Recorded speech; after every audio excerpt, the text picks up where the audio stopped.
हरे कृष्णा। हम कल की कथा में आगे चलते हैं। इधर दूत के चले जाने पर प्रतापी शंखचूड़ अंतपुर में गया और उसने अपनी पत्नी तुलसी से युद्ध संबंधी बातें बताई। सुनते ही तुलसी के होंठ और तालू सूख गए। उसका हृदय संतप्त हो उठा। फिर परम साध्वी तुलसी मधुर वाणी में कहने लगी। तुलसी ने कहा, प्राण बंधो नाथ, आप मेरे प्राणों के अधिष्ठाता देवता हैं।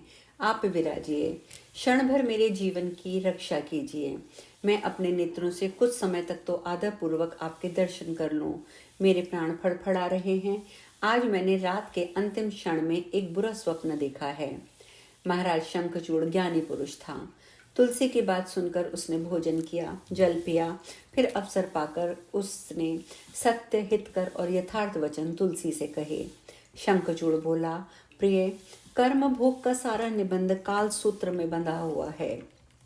शुभ, हर्ष, सुख, दुख, भय, शोक, मंगल सभी काल के अधीन हैं।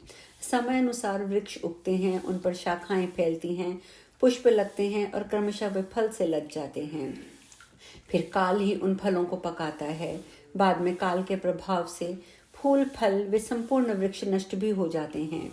सुंदरी, समय पर विश्व उत्पन्न होता है और समय अनुसार उसकी अंतिम घड़ी आ जाती है। काल की महिमा को स्वीकार करके ब्रह्मा सृष्टि करते हैं और समय अनुसार उसकी अंतिम घड़ी आ जाती है। काल की महिमा स्वीकार करके ही सब कुछ होता है। रुद्र का संहार कार्य भी काल के संकेत पर निर्भर है।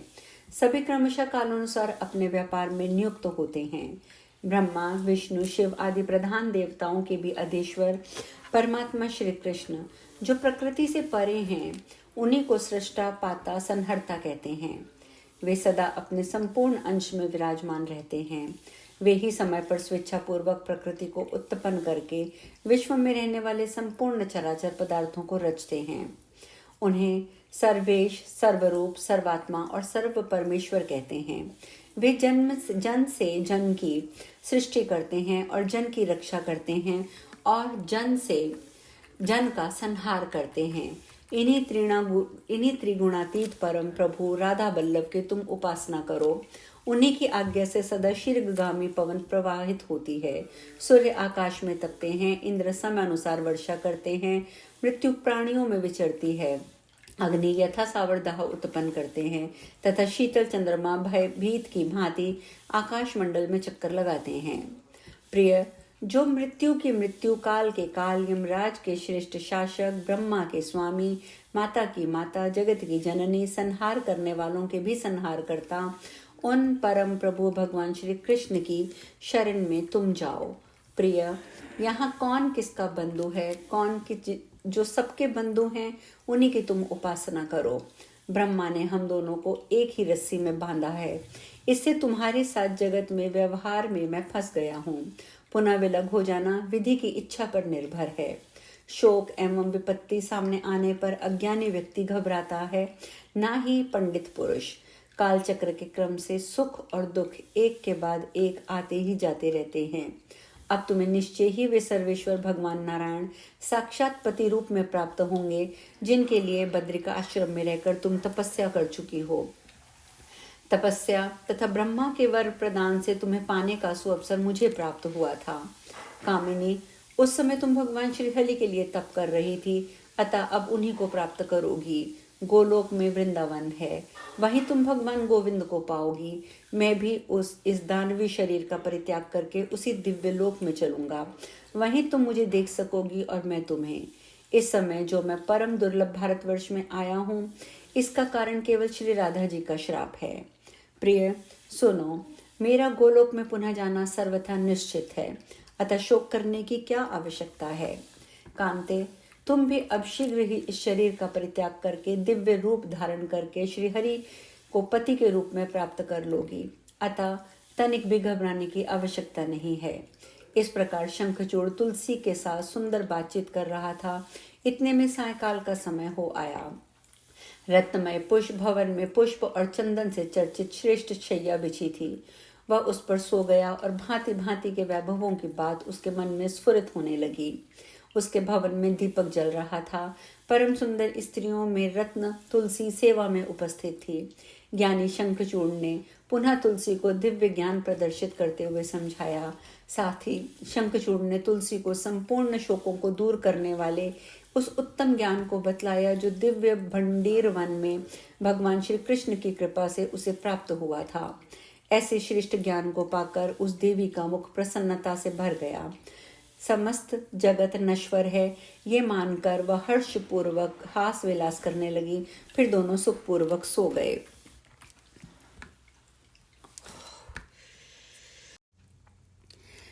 हरे कृष्णा। नारायण मुनि कहते हैं, नारद राजा शंखचूड़ श्री कृष्ण का भक्त था। वह मन में भगवान श्री कृष्ण का ध्यान करके ब्रह्म मुहूर्त में ही अपने पुष्पमयी शैया से उठ बैठा। उसने स्वच्छ जल से स्नान करके रात के वस्त्रों को त्याग दिया। धुले हुए 2 वस्त्रों को पहनकर उज्जवल तिलक कर फिर इष्ट देवता के वंदन आदि प्रतिदिन के आवश्यक कर्तव्यों को पूर्ण किया। दही, घृत, मधु और लाजा आदि मांगलिक वस्तुएं देखी। नारद प्रतिदिन ही की भांति उसने भक्ति पूर्वक ब्राह्मणों को उत्तम रत्न, मणि, स्वर्ण और वस्त्र प्रदान किए।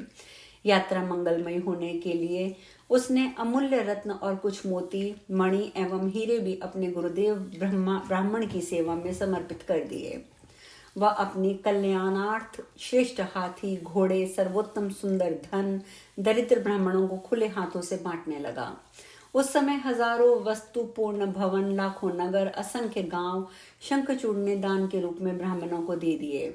इसके बाद उसने अपने पुत्र को संपूर्ण दानवों का राजा बनाकर उसे अपनी प्रेयसी पत्नी, राज्य और संपूर्ण संपत्ति, प्रजा एवं सेवक वर्ग, कोष, हाथी, घोड़े और वाहन सौंप दिए।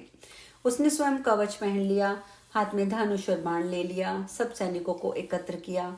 3 लाख घोड़े और 5 लाख उत्तम श्रेणी के हाथी उपस्थित थे।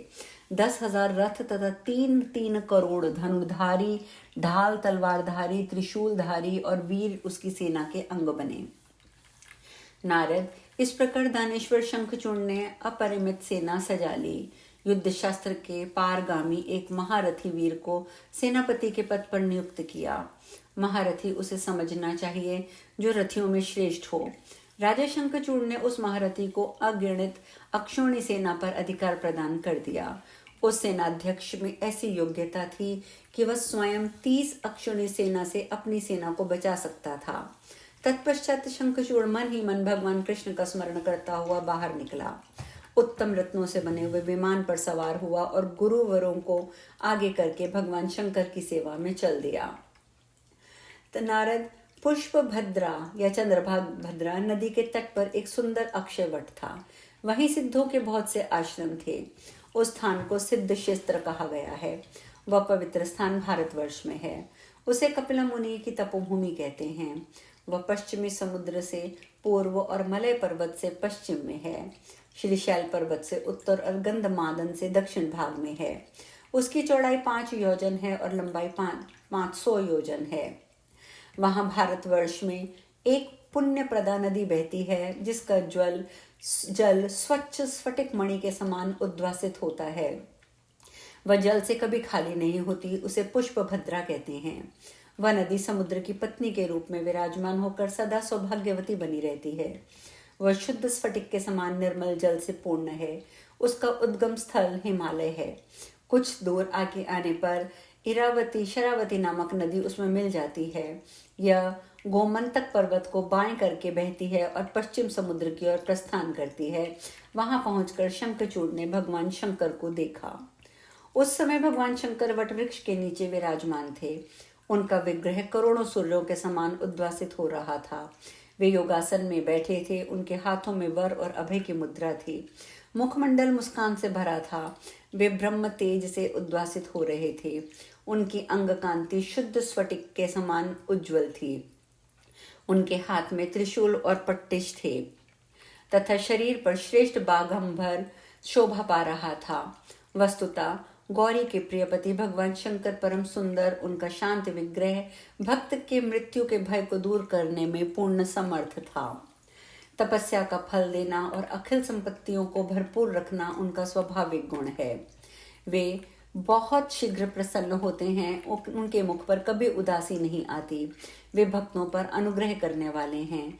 उन्हें विश्वनाथ, विश्वबीज, विश्वरूप, विश्वज, विश्वेश्वर, विश्वेश्वर, विश्व संहारक कहा जाता है। वे कारणों के कारण नरक से उद्धार करने में परम कुशल हैं तथा वे सनातन प्रभु, ज्ञान प्रदान करने वाले, ज्ञान के बीज और ज्ञानानंद हैं। दानव शंखचूड़ ने विमान से उतरकर उनके दर्शन किए और सबके साथ सिर झुकाकर उन भगवान शंकर को भक्ति पूर्वक प्रणाम किया। उस समय शंकर के वाम भाग में भद्रकाली विराजित थी और सामने स्वामी कार्तिकेय थे। इन तीनों महानुभावों ने शंखचूड़ को आशीर्वाद दिए। उसे आया देख नंदीश्वर प्रभृति सबके सब उठकर खड़े हो गए। तदंतर सब में परस्पर सामयिक बातें आरंभ हो गई।